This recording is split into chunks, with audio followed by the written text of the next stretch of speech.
you? I saw your, This meeting is being recorded. now you are. I thought you were on the Mishabaric list, that's why. I've been on there forever. Good morning, everyone. Can you hear and see me okay? Yes. Okay, welcome to our Torah study. And we're on page 152, Lessons from the Sabbatical and Jubilee. Before we start our discussion, we'll open with the prayer. Is everyone ready? Yep. I'm ready. Let us Ready, begin. as much as ready as you ever going to be. 1, 2, 3. Baruch Atah Adonai, Eloheinu Melech Olam, Asher Tzidkanu Mitzvotav, Mitzvanu Lasok Divrei Torah. Blessed are you, our God, ruler of the world, who has sanctified us with commandments and to Commanded us to engage the words of Torah. Amen. It's all yours. Okay, good morning, everyone. Page 152. So, sabbaticals are a nice idea. It gives you a chance to get away from your routine and do something different. In modern world, we call them vacations. And so, you know, there's of course two types of vacations. One where you go to experience things, where it's not necessarily relaxing, but it's new. And the other is where you go just to relax and get, quote unquote, get away from everything. So the question is, what is the Torah and Judaism, which are different, obviously, say about the sabbatical idea and the Jubilee idea, which are, you know, of course, related. And a lot of it deals with crops rather than people, but the concept is sort of the same. Okay, and Sai is going to ask, well, what were the other people around the Israelites doing at the time? Did they have sabbaticals as well? And I just got a series of emails from this guy that is a retired professor from Chicago, I think. And he sent in an article for one of my books, which we unfortunately were not able to publish, but we have stayed in touch a little bit. And he's trying to explore some of these questions about, you know, what the Israelites' neighbors were doing, and especially in terms of some of the weirder stuff that the Torah condemns, like idolatry and so forth. But it's an interesting question of whether they also had sabbaticals. And we do have a lot of information about what some of the cultures were doing.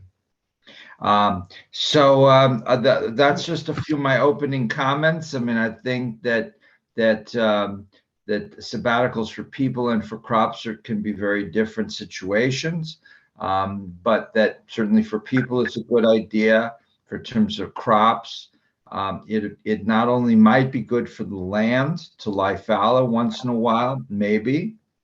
So they may have been onto something in terms of agricultural technique. But there's also animals involved and people involved. And so when you rest for a year, it has positive and negative impacts on lots of other industries that are related. Okay, opening comments. Anybody would like to make a short, pointed remark about this subject? Okay, Lorraine. Yeah, I always thought a sabbatical was more like for college professors, for people in education. I never heard someone who's not in education say, I'm taking my sabbatical, I'm going to Hawaii. I just don't hear that. And so why do you think educators get sabbaticals? They burn out very quickly. I never had a sabbatical. Cool. I was told that my summer was my sabbatical. Yeah. And you told them that that wasn't true. No, especially because when you take a sabbatical, it's usually for an educational purpose, at least my interpretation.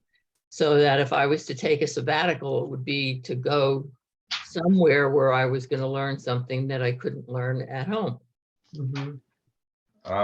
And so by not doing that, then they're not letting you learn more. Exactly. The only time you could learn more then was we had professional days that we had to take.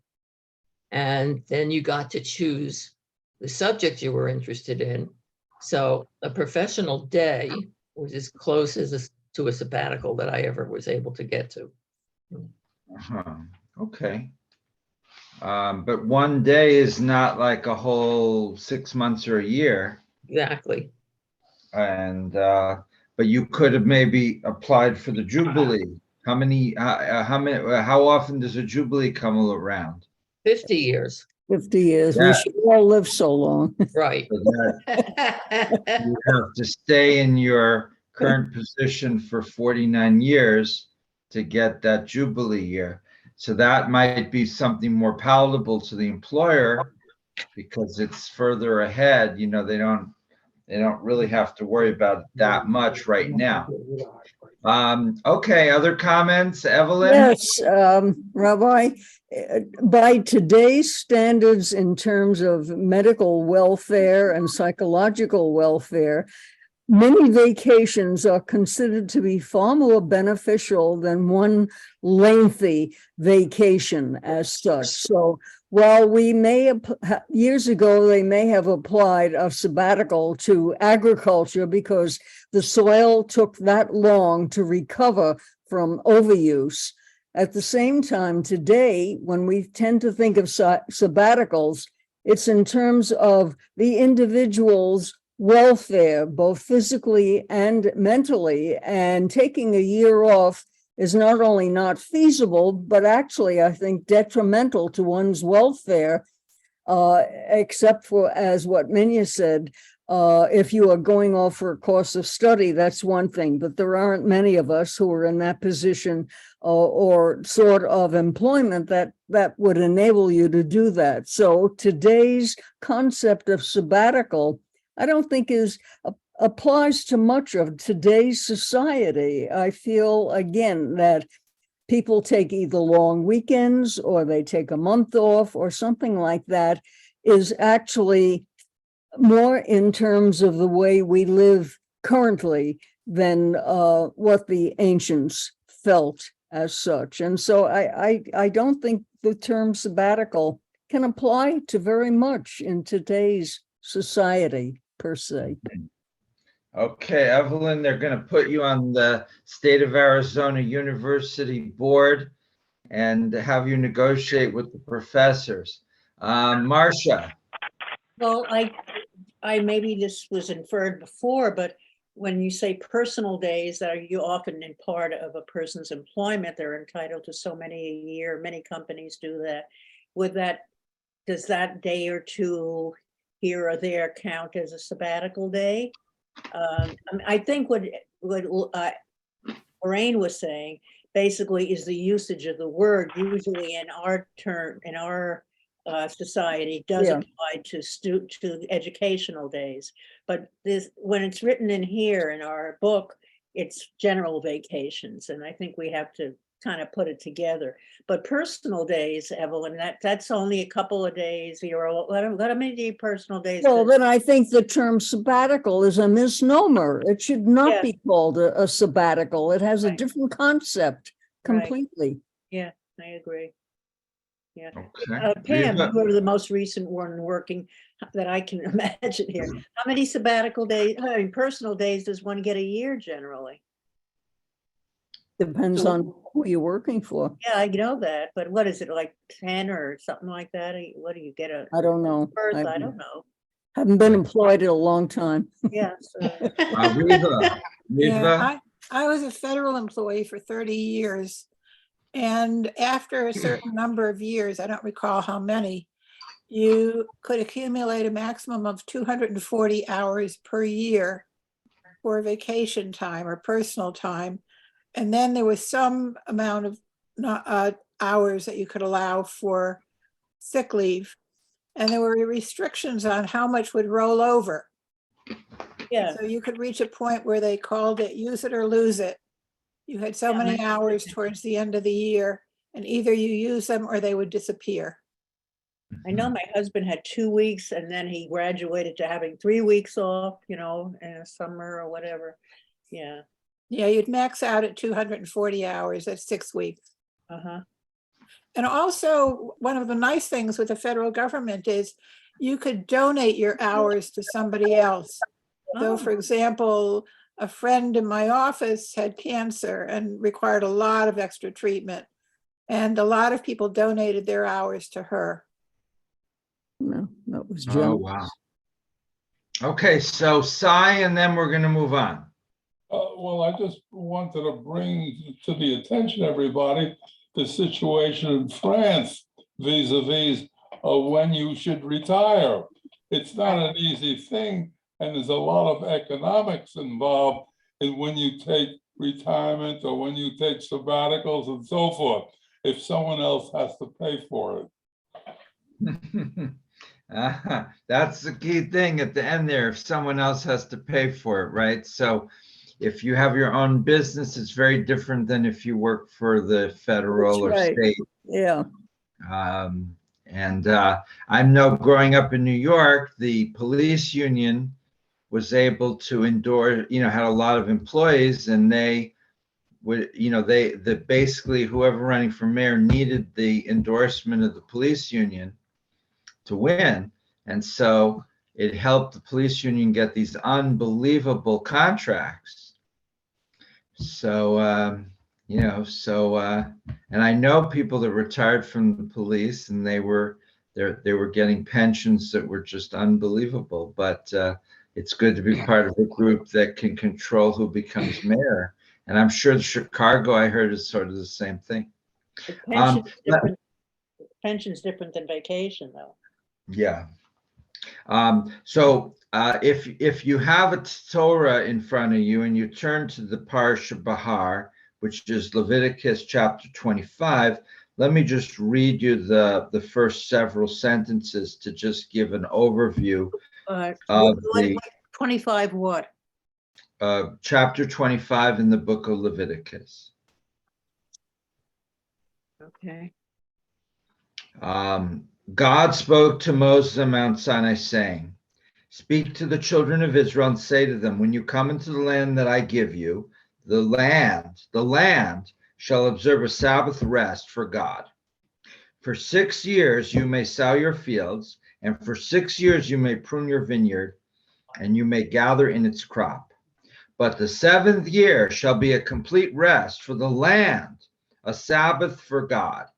Your field shall not sow, and your vineyard you shall not prune. The aftergrowth of your harvest you shall not reap, and the grapes you had set aside for yourself you shall not pick. It shall be a year of complete rest for the land. The Sabbath produce of the land shall be yours to eat for you, for your slaves, and for your maidservant, and for your laborer, and for your resident who dwells with you.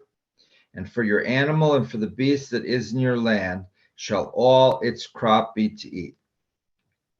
Okay, that's the sabbatical. Now, verse 8, chapter 25. You shall count for yourself 7 cycles of sabbatical years. 7 times 7 is how much? 49. 49, Oh, I think. Oh, yes. Usually. We have some mathematicians here. 7 years, 7 times. The years of the 7 cycles of sabbatical years shall be for you 49 years. You shall sound a broken blast on the shofar in the 7th month, on the 10th of the month, on the Day of Atonement. You shall sound the shofar throughout your land. You shall sanctify the 50th year and proclaim freedom throughout the land for all its inhabitants. It shall be the Jubilee year for you.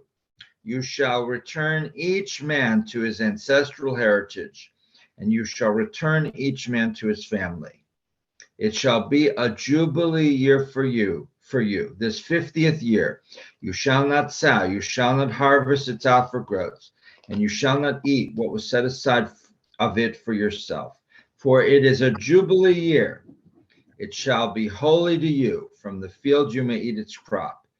In this jubilee year, you shall return each man to his ancestral heritage.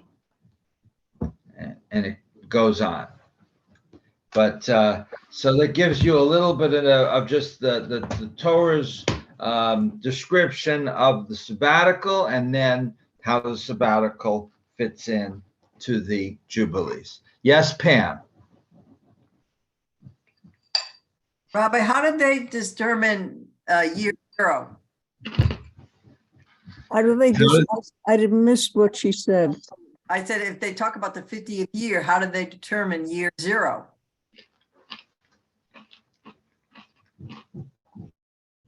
Well, I guess at some point they just started counting, and then they would say this is the third year, fourth year, they would just start at some point.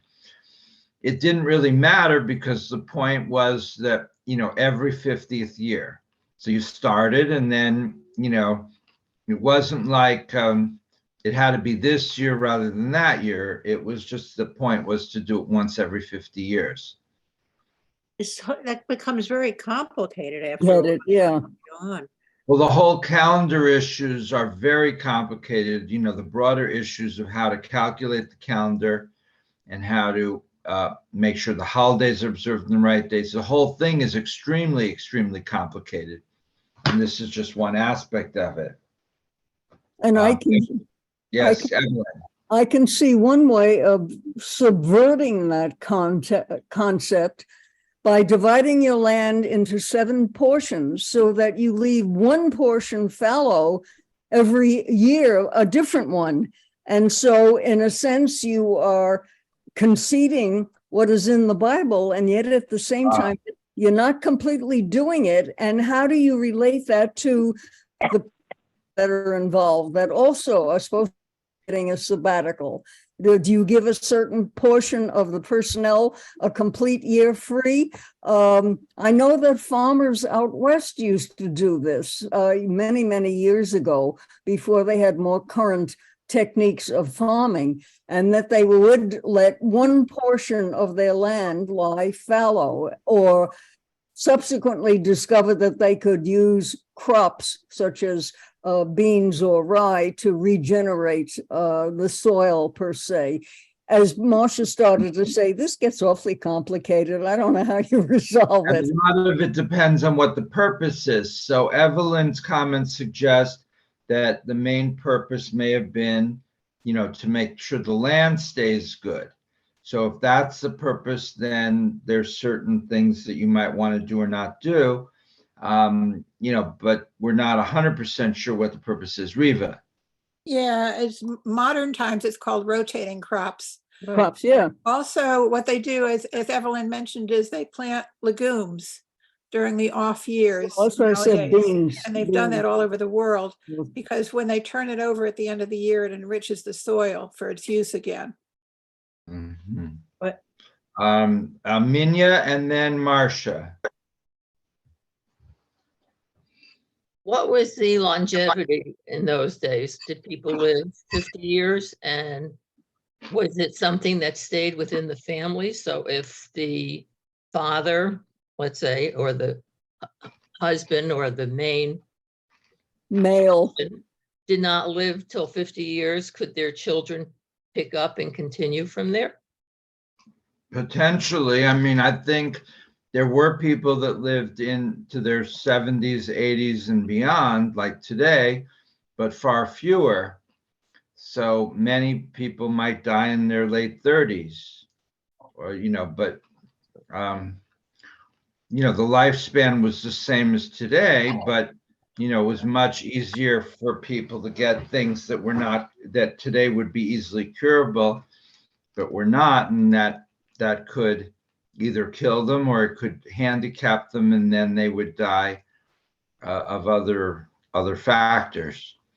So there a far lower percentage of the population would hit age 100. and a very lower population would hit even the late 70s. So,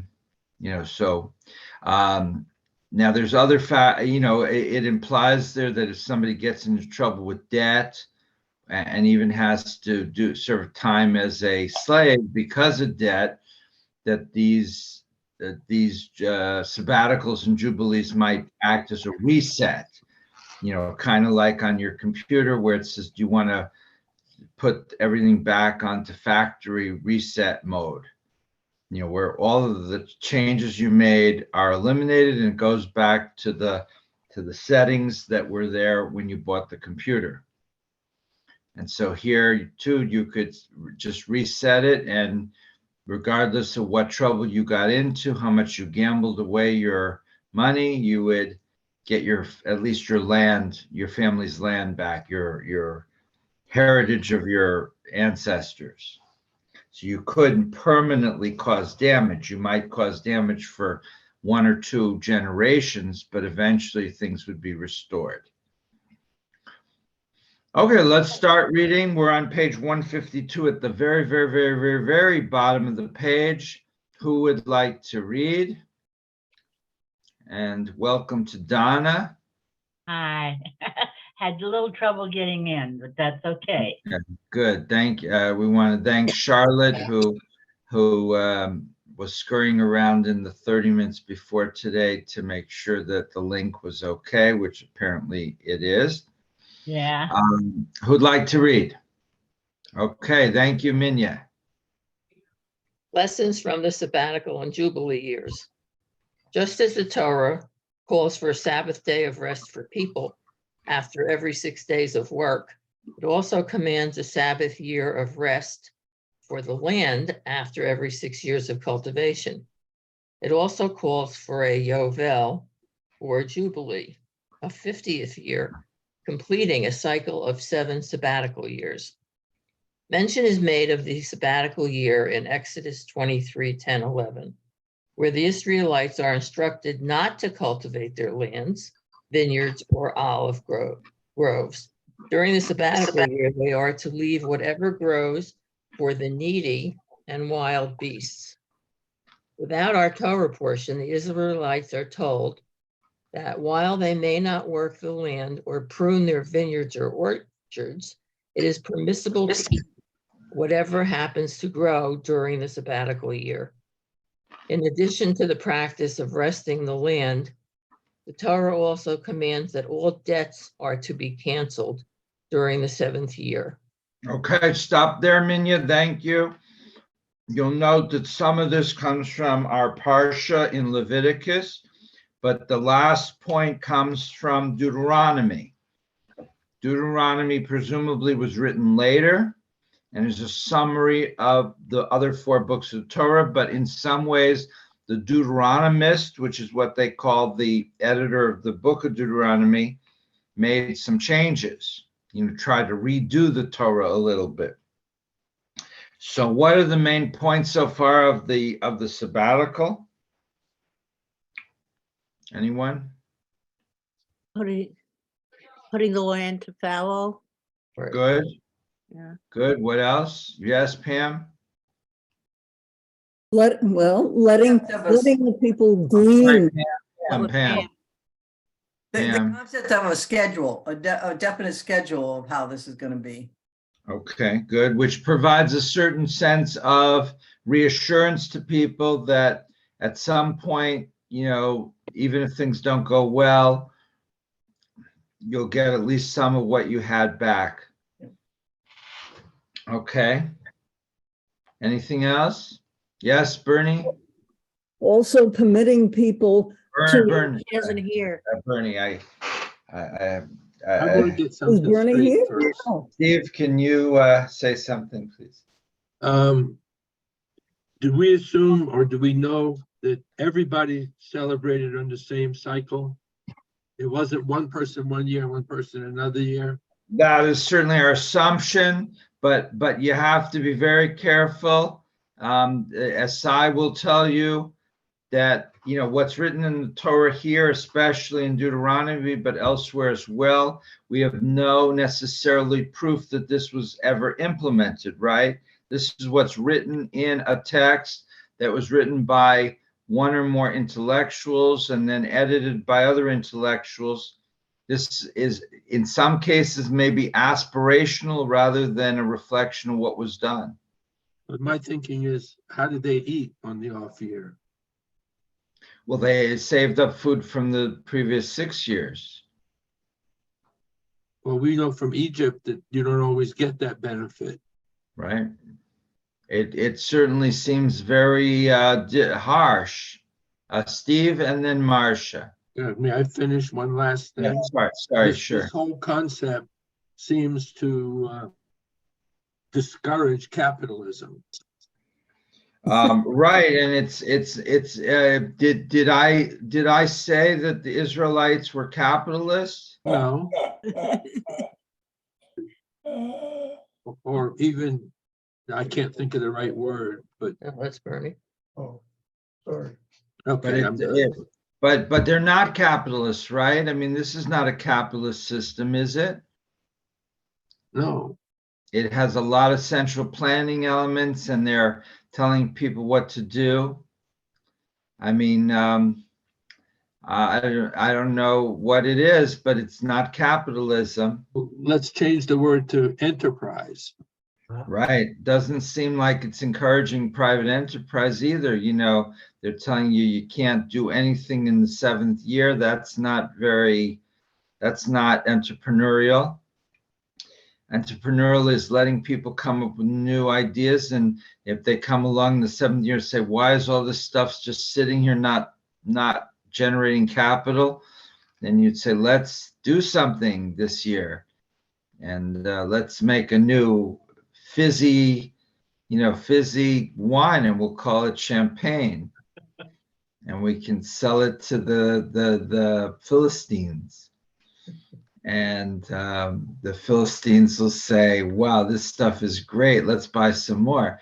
But they didn't do that. So it's like a controlled economy. It seems more like communism than it does like capitalism.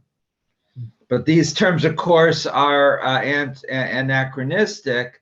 You know, they didn't have these concepts. This is before Adam Smith. This is before Karl Marx. You know, you didn't have ancient Israelites reading, Socialist Economics 101, How to Build a Planned Economy by Joseph Stalin. It hadn't been written yet. So Steve and then Marcia. Okay, first of all, let's be courteous and raise our hands before we talk, okay? Then, second of all, the Torah commands that all debts be canceled on the 7th year. So you're out of debt, which is to me, that would be a burden taken off my shoulder. So I would appreciate that, but I don't think that's going to happen in today's world. If you think about it, in the 30s during the Dust Bowl, they really did work the fields, overwork them, I should say, and therefore that caused all that dust to lift up with all the strong winds, especially in the Central Plains. So yeah, this would be appropriate for that situation. Next. Good. Good. Thank you, Steve. It's really important to raise your hands so that we have order here. Marcia, and then Evelyn, and then if Pam wants to talk, and then Sai. When you were reading from Leviticus before, if you went to Leviticus 25:18, it says, what are we to eat in the 7th year if we may neither sow nor gather in our crops? This is what Bernie was asking, I think. I will ordain my blessing for you in the 6th year, so you shall yield a crop sufficient for 3 years. When you sow in the 8th year, you will still be eating old grain of that crop, etc. And it sort of multiplies out, so you have enough. But who knows? That's not necessarily going to happen. So it has to have caused a problem. Also, I don't think the credit companies are going to allow us to relinquish our debts, relieve us of our debts every how many years, so. Well, if you were in the ancient Israelite system, the credit card companies wouldn't have any choice because that's the law of the land. So you But start obvious- charging stuff right before that.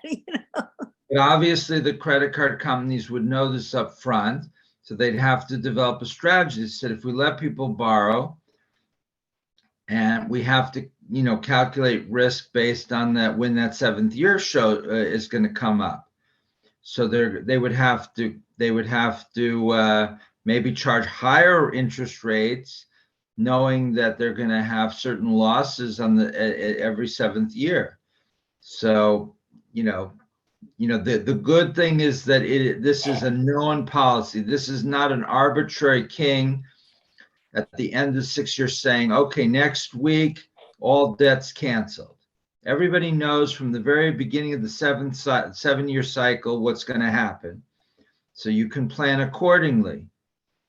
So, and on the flip side, it does, as Steve said, if he owed a lot of money and he was an ancient Israelite, it would be a tremendous burden lifted off of him to know that in another year and a half or whatever, when it hits that seventh year, the Shemitah year, that his burden, when he tried to open too many ice cream parlors in Kansas City and they went bankrupt, that, he's going to escape from that debt eventually.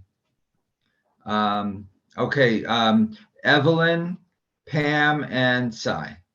The fact that they permitted widows, orphans, and wild animals to green the fields showed that they were interested in taking care of those less fortunate and unable to help themselves. And so they did what they could to ameliorate and temper the severity of those who were living in poverty. And then I find it amusing when they say wild animals, they're not referring to lions and tigers, because those animals don't graze in the fields. You would have grass-eating animals such as goats, deer, sheep, et cetera, et cetera. So I think the wild animals refers to those animals that are not owned by any particular individual, but those that just happen to be wandering. And I'm sure there must have been plenty of those too. But again, the feeling is that they are trying to equalize the level of wealth or poverty, whichever way you look at it, among the population, and not have anyone have too much more so that the others don't have too little. Essentially, it is a socialistic type of culture, in effect, to me. Well, and it's interesting in terms of today, we're on the cusp of technology being able to replace huge numbers of workers. And in fact, this week, I think they're starting a shuttle service in Sun City with no driver. Autonomous driving vehicles, and they're going to have Sorry somebody. about that, but Oh my God. We're going to have somebody sitting in the driver's seat just to make us feel more comfortable, because they don't think that people in Sun City are going to willingly get into a van that has nobody in it, no driver of any sort, and where the computer's the only one talking to them, they're going to be afraid. But there's issues of tens of millions of workers getting thrown out of work. Now, fast food and stuff is mostly teenagers, but they're already automating everything. And, the McDonald's and Burger Kings may only be employing 10% of what they currently employ. Truck drivers, they've already got autonomous trucks that drive without anybody there, right? And they do a better job than the truck drivers. So you pack up a truck and you've got your Tesla or Rivian or whatever it is, truck, and you program it to take it from Phoenix to New York, and you say goodbye and wave goodbye, and the truck takes off, and he doesn't even have to stop to sleep. But what is the social impact of switching? There's 10 million truck drivers in the United States. These are mostly lower middle class white males. And you're going to throw 10 million of them out of work. They're already kind of alienated and upset. And now they're going to lose their jobs completely. The social impact of that could be quite severe, right? And what's the impact of fast food moving to computers? You'll have all these teenagers are no longer able to work. Let's say their parents give them more money and they're fine. They have more leisure time to plan school shootings and to get into other sorts of very, very, potentially very serious trouble. Or they just sit in their basement playing video games. And that's not good either, because we've seen that kids that are isolated like that, even if they don't shoot up a school, it creates a very isolated and antisocial personality tendencies. So would we, for example, keep the 10 million truck drivers on the road and prohibit companies from going to autonomous trucks for social reasons? I mean, Bernie mentioned capitalism a few minutes ago. Capitalism is in favor of letting companies innovate to make things more economical and make more profit. Why would you keep 10 million workers on the books when you don't need them? That's not capitalism. That's like totally inefficient. But yet the alternative doesn't seem like it's a good thing for society. Okay, Marcia, Pam or Marcia, whoever wanted to go, and then Cy. Okay, all right, I guess Cy is first, Cy and then Marcia. Well, I think that at that period of time, they did have a capitalistic society in the sense that a lot of the people there own land. And what really bothers me about it is that the term rabbinic tradition, everything seemed to be hinged on a rabbinic tradition. And what does that really mean? Who is really in charge? Who is calling the shots? Who is making the rules? This has always bothered me. And that the rabbinic, now it's called a rabbinic tradition. Can you explain that, Rabbi? Does your union allow you to talk about it? It would be better if it wasn't being taped, but I'll try. Rabbinic tradition, Cy, is the rabbis who took over after the destruction of the Second Temple, took the traditions that they had and the ones that they wanted, and they said, this is what we're going to do. And from that point on, the later rabbis said, this is what the sages decided, and this is the official interpretation, and that's right, and everything else is not right. At the same time, there was within the rabbinic tradition the idea that there's not one right way, and you can argue back and forth, and there's these and these are both the words of the Holy God, and there's no one final decision that's more right than the other. That there's, as I said Friday night, that there's a Jewish discourse of disagreement that's important, rather than any particular, policy that is set down in stone, if you will, if I can use that analogy. So it kind of goes back and forth, but clearly there was a small elite group of people, of men, who decided things and they pushed it on everybody else, and they were able to do that. And they didn't know that people like Cy would come along and persistently question their right to make these decisions. And some of the decisions were logical and some were not. In the middle, My feeling was that the people really did not accept, that is, all the people did not accept the decisions. There was a lot of thinkers there who decided, no, they didn't want to do it this way. They preferred doing it that way. And this is one of the reasons why the faith is so divergent. There's so many different thoughts on the matter. You take Catholicism, it's a lot more compressed than. well, the Catholic Church suppressed heresy much more vigorously. I mean, in the Middle Ages, they had a war against the Cathars, and they killed most of them. So and the Inquisition, they tortured people and burned them at the stake. So it's not like Catholics were all these genial people who all agreed. I mean, if they're threatening to arrest you and tear out your fingernails and then burn you alive, you tend to say, what am I supposed to believe? And I've tried that policy. I suggested to the board that we establish an Inquisition of the West Valley. And that way I could get everyone to agree with my beliefs. And the board voted 7-5 to reject that idea.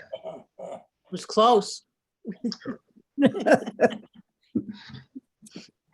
Marcia, did you talk yet? I didn't. I'm afraid that I may be going off topic, because now with AI being so in the forefront of discussion, and in the deception and of people being writing AI being able to, artificial intelligence being able to write things much as a human would have, and to copy them, and even to have videos that we think are people really there, but they're not. And so you could wind up having all kinds of misinformation displayed.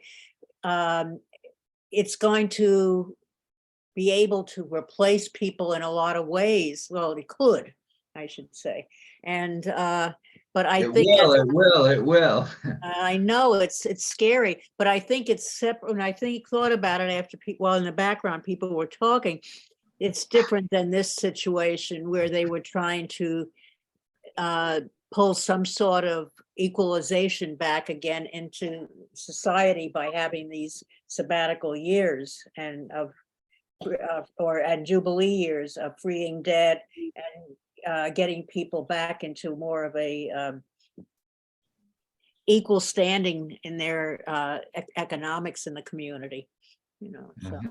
Okay. Yeah. Thank you, Marcia. And I think I told you when ChatGPT first came out, I tried the initial version, and I gave him or her a couple of subjects, and in 3 seconds, in each case, it came out with beautiful little essays that were, in one case, better than what I could have done in weeks. I mean, it wasn't, once I saw what they had produced, I could improve on what they produced, but I wouldn't have thought to divide it. They divided it into 6 categories in a way that would not have, I wouldn't have. And I've seen films where people are substituted for, well, I guess they use film of that person. Let's say it was the president, and saying different things because they can reconstruct it with the artificial intelligence capabilities. And so you're not watching the real thing, and you don't know you're watching the real thing or not, whether it's, so everybody could be unemployed because of this substitution for artificial intelligence in society. Totally. Mm-hmm. Donna has her hand up. Donna. We just say at that time in the scriptures, I believe that God was trying to tell the people that he was to be their leader. He was to be their almost king or more than king, and that they were to follow him. And by doing the things that he said to do, they would all be following God. And this was, I think, what he set out to do at that point in time. I don't know. That's how I see that. Mhm. Okay, interesting. Responses to Donna or to Marsha or Sai? Riva, anything? Yeah, to me, it seems that the Jews of that period were trying to deal with the issue of inequities, that there were widows, children, disabled people, etc., who could not feed themselves or have adequate food. And this is one strategy to try and compensate for that. Mhm. And there had to be something done because you don't want people starving to death. Like that would be, and it appears that in our country, we've really never had that. Even during the Depression, you know, I when I was little, there were still, you know, my uncle was a teenager during the Depression, and it formed his response to things for the rest of his life. But he was able to get a job during the Depression. I think he got a nickel an hour or a nickel a day. You know, the salaries were very low because, you know, and he worked in a clothing store folding clothes and stuff. But he had, but no, and my grandparents lost they had a 3-family house, you know, that they bought, and they had tenants, and they lost it because the tenants stopped paying rent, and then the bank took over the house.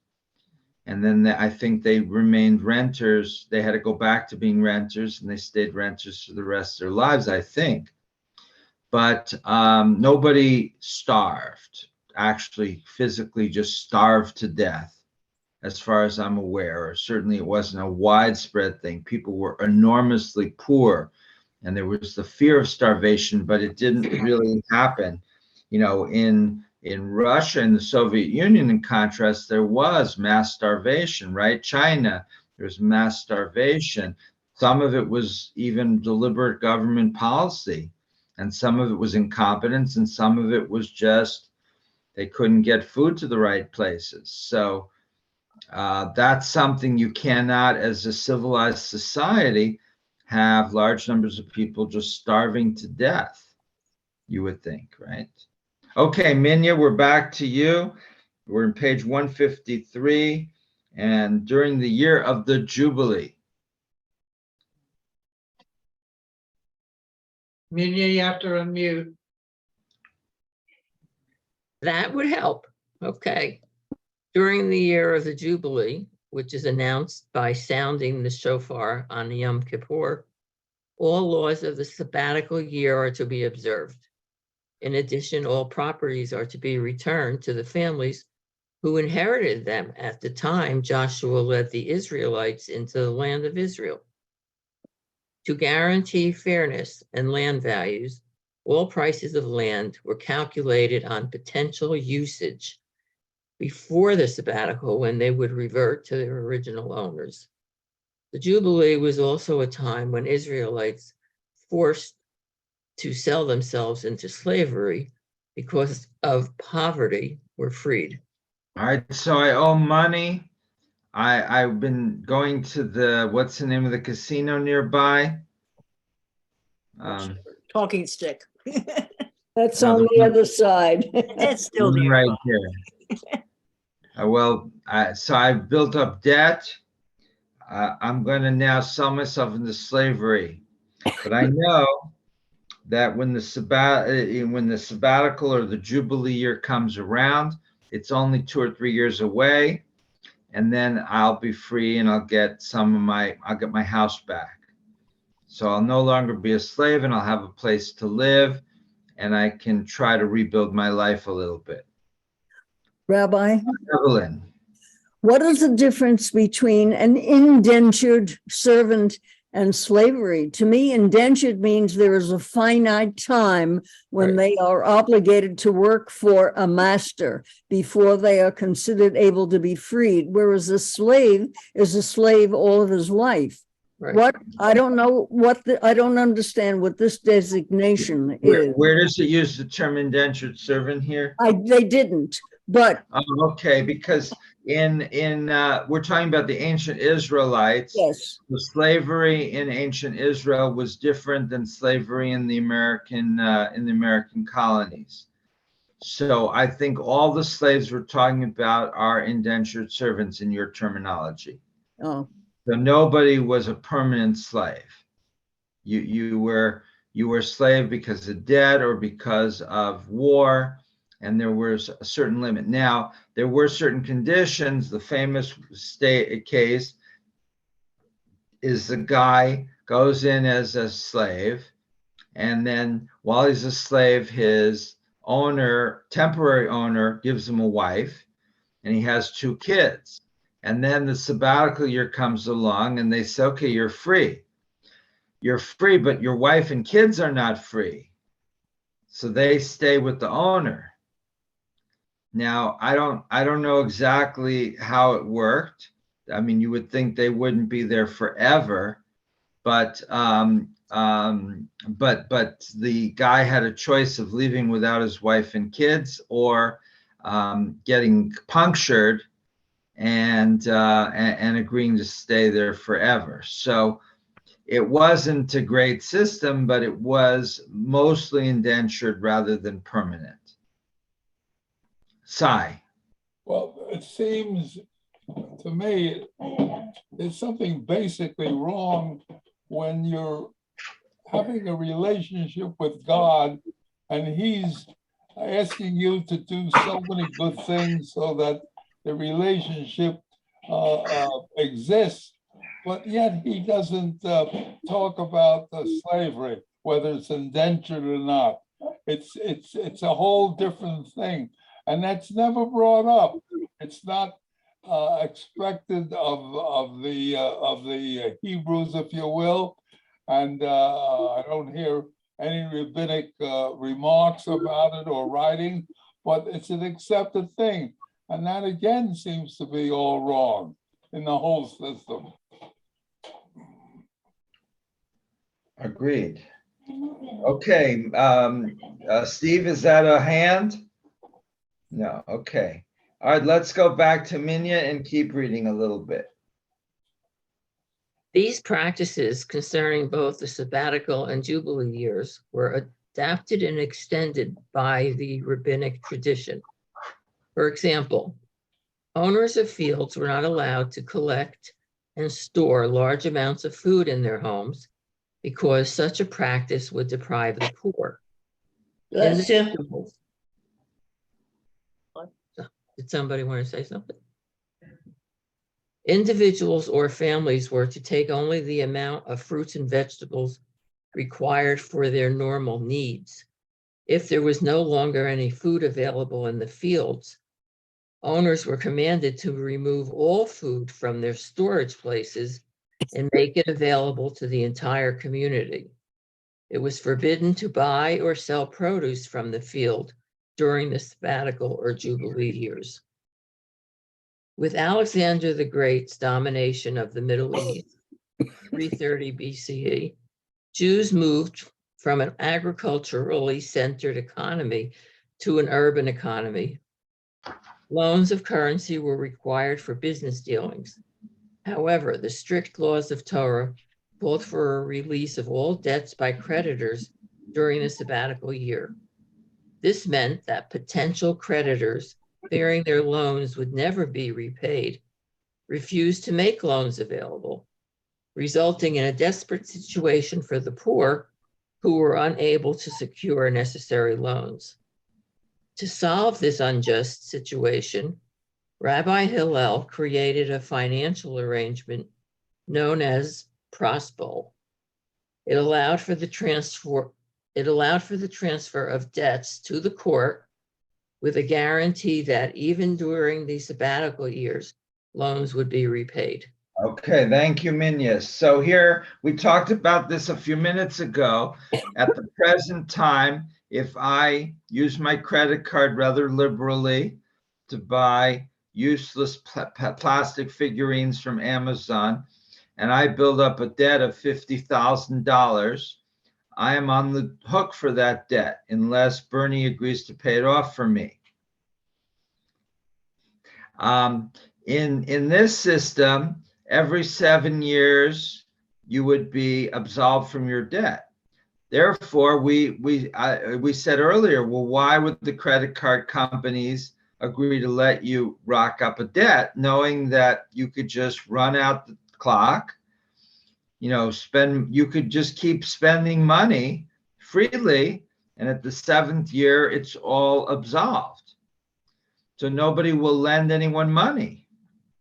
So the Hilla had to then come up with a way around that you would, be able to get your debts back through the court, and the court would assume the debt.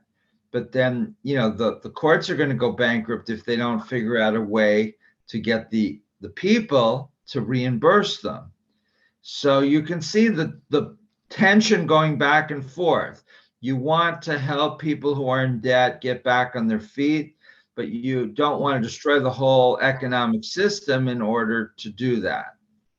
And this, if you know anything about economics, that, these well-meaning social policies that protect people in debt can have a very chilling effect on capital.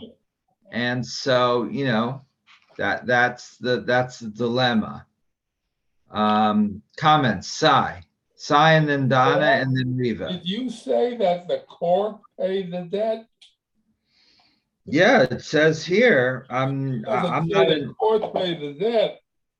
It says the court loans would be repaid. So the court guarantees that the court did was to see that the loan was repaid. The way I interpret that is that the court will either repay the debt and then try to get the money from the person that owes it. Where would the courts get the money from? Well, then they have to get the person to repay the debt, which is the whole, which goes against the whole purpose of the 7th year. So the person doesn't have to repay the debt. So clearly, it's something we'd have to investigate more. I could imagine, if we were developing such a system today, it would be a combination of trying to get the original people that owe the money to pay as much as they could. Plus, there'd have to be some sort of a fund that would be built up, perhaps by taxing the very rich. Maybe there would be, the government could go and on the side sell some marijuana or something to make a profit quietly. Maybe the judges would take a small cut in their salary. You come up with different ways to fund a program that maybe the government could just take debt of their own, So, but they got to come up with the money so that people will lend up money. If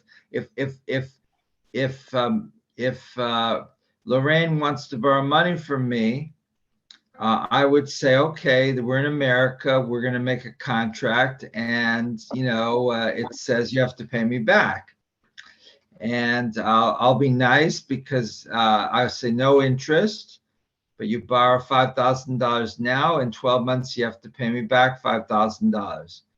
But if you don't pay me back, I can go to the court with the document and get my money back.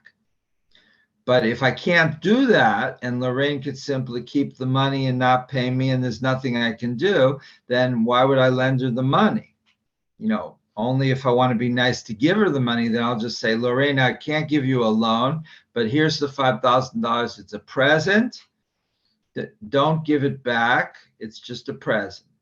And then there's no problem. But if she wants to start a business and she goes to a bank, and banks aren't going to lend her the money, so then there's no more new businesses. So it creates a problem, a very serious problem. Donna? Okay, back to eating during the Jubilee years. Even today in Israel, the supermarkets will all have special tables set up in the supermarket that contains fruits and vegetables that were not grown during the Jubilee year. They were grown before the Jubilee year. For those who do keep this of not eating any of the fruits or vegetables that were produced during the Jubilee year. Mhm. So Donna, Marcia, Donna, is that for sale or given away? No, it's for sale. But it's assured of being grown before the Jubilee year, and it's for sale. Anybody can buy off of it, but generally only the people that regard this situation as for real for them. because it's more expensive. Yeah. Is it more expensive than the regular food or less expensive? I don't remember that it was more expensive. I don't remember that being, I don't know. Okay, back to you, Minya. It is clear from our Torah portion and from later rabbinic considerations of the commandments having to do with sabbatical and jubilee years that much concern was given to easing the plight of those who might suffer during the years of no work, no production, and the release of debts. Needs of the poor were a primary concern of Jewish tradition. Why, therefore, was the practice of a sabbatical or jubilee year established if it produced hardships for parts of society? What did such years mean to the Israelites and to later generations of Jews? The commentator Rashi suggests that the reason for the sabbatical year is to give the land time to rest, just as the weekly Sabbath allows a human being to seek renewal and revitalization through rest. It is doubtful Rashi understood the process of natural fertilization and regeneration that occurred when the land was fallow for a year. Yet he, like the ancients, must have realized that crops usually grow more plentiful after the land had rested during the sabbatical year. For Rashi, the sabbatical and jubilee years, like the Sabbath, provided the land with a required period of reinvigoration. Moses Maimonides clearly understands the relationship between rest for the land and its productivity. The sabbatical and jubilee years, he explains, are commanded because by releasing the land, it will become invigorated. By lying fallow and not being worked, it will regain its strength. Maimonides, however, also stresses a social and ethical benefit of the sabbatical and jubilee years. In his discussion of charity, he emphasizes that such sabbatical and jubilee laws as guaranteeing food for the needy, freeing slaves, canceling debts, and returning lands are all meant to teach sympathy toward others and promote the well-being of all. A significant side of these special years is to encourage and instruct Jews to be generous with those in need, to share their profits and products, and to be just in their business practices. Okay, thank you. So Steve, can you use this to encourage more people to join our social action committee? I would hope so. I mean, to me, this is the beginning of social action or social justice. And God wanted to make sure that there was enough for everyone, not just the elite or the middle class. So yeah, I would definitely agree that this would promote more social justice and more social action. So in our society today, there's certainly people who feel we've been smarter and more hardworking, and we've accomplished more than the average American. We have a right to make more money than the average American. And there really shouldn't be a limit on how much money or how much influence somebody who's smarter and harder working than everybody else achieves. But of course, that can result in a very small elite having met much or most or almost all of the resources, and that's not healthy. So again, you can see there's kind of this need to balance competing claims. Something seems fair, let everyone compete, and whoever is smartest, if they do better, that's fine. But at some point, the social costs become too high. Okay, comments on that or anything related to that? Pam or Marcia? Yes, Riva. You have to unmute. I think this is an enormously useful subject, some sort of economic equity. And I just want to point out, well, two things. One is that those battles are very current in our society right now. And there's huge battles going on over the federal government budget. And the second thing that I'm reminded of is that I heard this saying years and years ago, if you lay all the economists nose to nose or spread out over on a line, it would be a good thing. And I think economics is one of the messiest subjects that we have in our society to deal with. And I just want to point out that many have noticed in recent years that economic inequities and health inequities are increasing right now in society. And so we're seeing things in minority groups where their morbidity and mortality rates are sinful. Okay, thank you, Riva. Pam? Evelyn? Well, the fact that you mentioned that with artificial intelligence that many of our youth would be out of work and with no constructive, productive aspect to their lives, they would turn to mischief. And when you have a large young segment of the population that becomes restless, they are susceptible to a demagogue coming in and they would transfer their allegiance to someone who seemed to be a strong leader and give them a sense of direction. And I think this is what happened in Germany. And I think there is great potential for the situation to, again, history can repeat itself if we're not very careful. Yes, there's two dangers. There's the danger that a lot of alienated people will follow a demagogue. And you already see that in recent years, that many people are voting for people who don't seem that responsible and competent. And partly that is a warning sign that we're angry.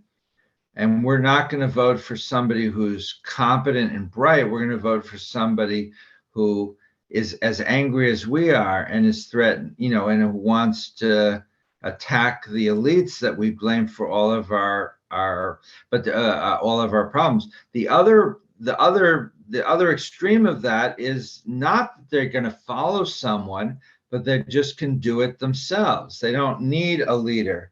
They can just take a gun and go to a shopping mall and kill 10 people. And so they have these people doing that.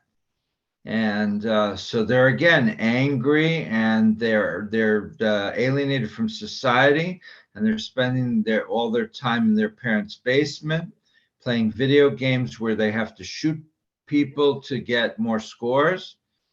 And eventually the logical next step is to shoot real people and see how many you can kill to get more scores. And then they make little videos or essays that they want to send out to their future followers, because they don't think they can get much attention in this life by what are they going to do? But the only thing but as a shooter, they get instant infamy and they get all these other alienated individuals who, after their death, will admire them. So, very dangerous situation, and the ancient Israelites were not immune to this, but it was a much harder life. You had to constantly work to keep alive. You had to work in the family and tribal units to cooperate. Okay, Minya. So there was a lot less time and energy and opportunity. You didn't have an internet where you could read up on message boards. And for those who are in my adult ed course on controversial issues, we're doing anti-Semitism this coming Monday. And one of the assignments I gave them was to look at a neo-Nazi message board and to see what are the ideologies with an S of the people who post there. What are their motivations? What are the differences between some of them? They're not all the same. And what do people gather from spending 5 or 10 or 15 minutes perusing some of the postings there? What are the concerns of these groups? It's really more than one group posting on the same message board, because very few, if any of them, know each other in real life, right? There's 1 or 2 people make a message board, and then other people post to it. And you take a name like whatever, and nobody knows who they are. And even if they live next door to each other, they wouldn't know, but probably they live far away. So they're an organization where nobody knows each other. So but that's a uniquely modern phenomena. In ancient Israel, you didn't have anything like that, and people didn't have the time or the energy to get into too much trouble. Bernie. By assigning people to do that, aren't you concerned that they're going to get on the FBI's watch list? I don't know. I've been on that web page, so I guess if the FBI wants to give me a call, I would imagine that the FBI can differentiate between people just looking and people who post and just as an aside, there's people that post on that site that seem perfectly moderate. There's an issue about unfeathered illegal immigration, and somebody will say, well, we need to have a control so that we can process them properly. And then there's, all the way at the other extreme, real Nazis who say we want to gas the Jews, so there's a very, very wide spectrum of people that might post on there, so not everyone there is a right-wing murderous extremist, but some of them seem to be. But if the FBI contacts any of the people in the class, hopefully they'll say the rabbi sent me there. Oh, that's even a good one. But we'll have to cancel our 5th. We made a 5th session on the religious implication of extraterrestrial life.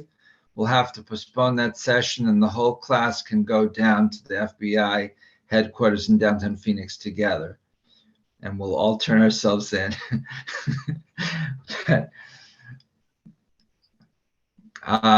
Okay. Other comments about this social remediation. You can't let people starve, but you have to be careful that the laws you pass to protect the poor and the vulnerable doesn't stifle basic economic activities. In this case, by making people who have capital refuse to loan it because they feel that the people taking the loans can run out the clock and not have to return it. So if that happens, nobody loans anybody money and the economy comes to a stop. But if you don't have something to protect people, then people can lose their houses and their vineyards, and they starve in the street. So how do you balance these competing needs? Steve, Bernie, Donna, Sai, Riva, Shirley. Steve. Okay, so if the FBI did come to you or someone, and you can just say that I'm learning or educating myself about these groups so that maybe I could counter their beliefs. That's a thing. Well, that would be the truth, right? I'm not a neo-Nazi. He'd still be on the list. Yeah. Well, but the way I found that website was really quite unbelievable. I mean, I was searching, and I searched for something very innocuous like political divisions among Americans, and I Googled that. And on the very first page, like the 8th or 9th thing, it came up. So it was, they've got a good person, helping them to draw, Now I understand since then Google makes a specific effort to bury those kind of search results. So it would be much harder today to just stumble across it.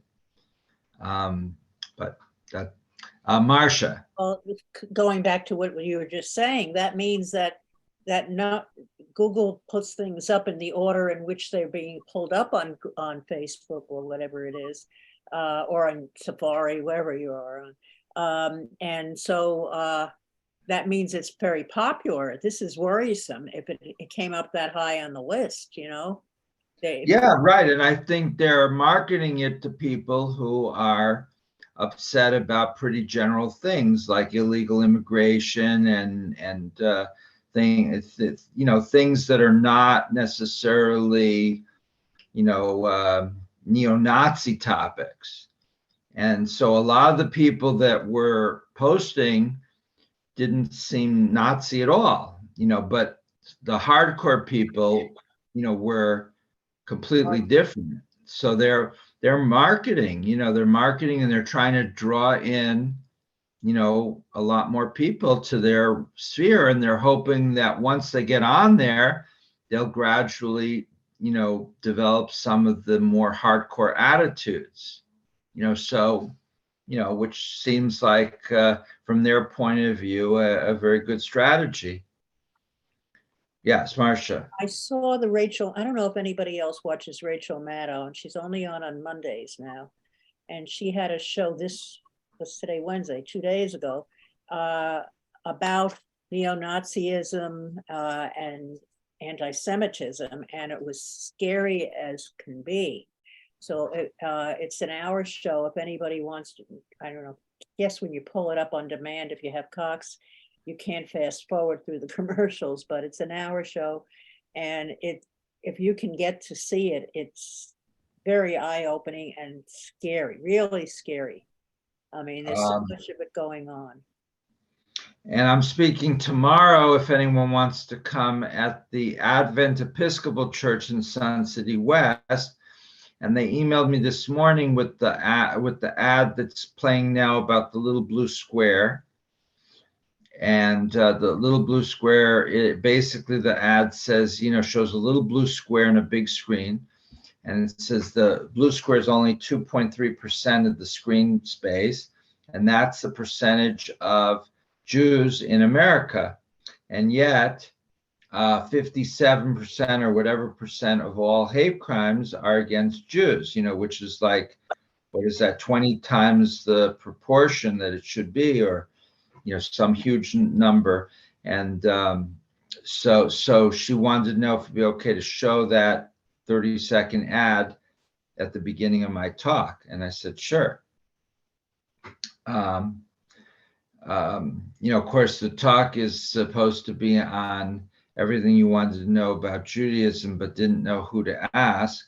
rather than anti-Semitism. But I guess, for Christians, the anti-Semitism comes up. When they think of Jews, they think of anti-Semitism, both historical Christian anti-Semitism and the current situation, which nobody knows how threatening it might potentially be. But we've seen, like at Pittsburgh, where many people were killed inside this synagogue complex, and so and it's only 80 years after the Holocaust, and so the idea that something really, really bad would happen is not paranoia. It's historical precedent, and it's current contemporary reality. Pam.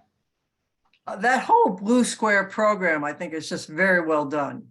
And I think we should spread the word about that and get that out, because it's not on TV that often. I've only seen it a few times, but that, to me, it's really a statement to the rest of the other 96%, whatever. But anyway, we should get that word out, because that is so well done. It is, yeah. Shirley, is that a hand? We can't hear you. You have to Shirley, we unmute. can't hear you. You're on two speakers, Shirley. One is just your name and one is your face. And I guess you have to before talking.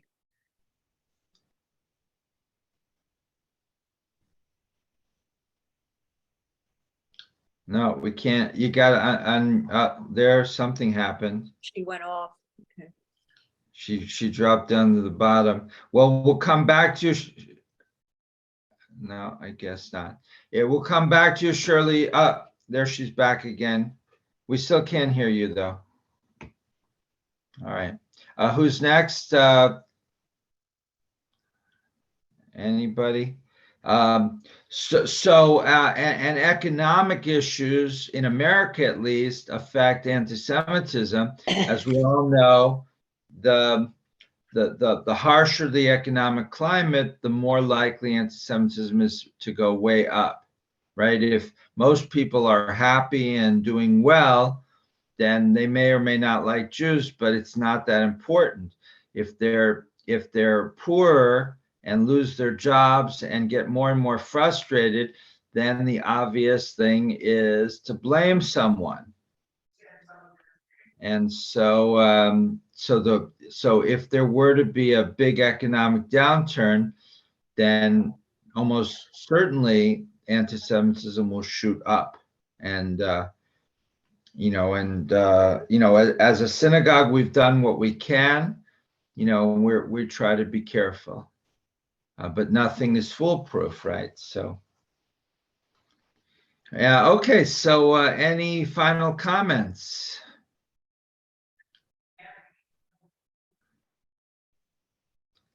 Okay, Steve, I'll turn it over to you. Oh, good.